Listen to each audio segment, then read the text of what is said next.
Hi there everyone, welcome to my channel. So in this video guys, we will talk about what is R programming language. Before we start, I would like to say thank you so much to all my viewers, silent viewers, and supporters in my channel. Thank you for watching my videos.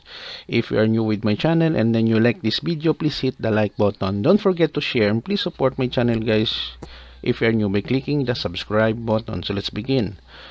What is R programming language? R is a programming language in software environment for statistical computing and graphics.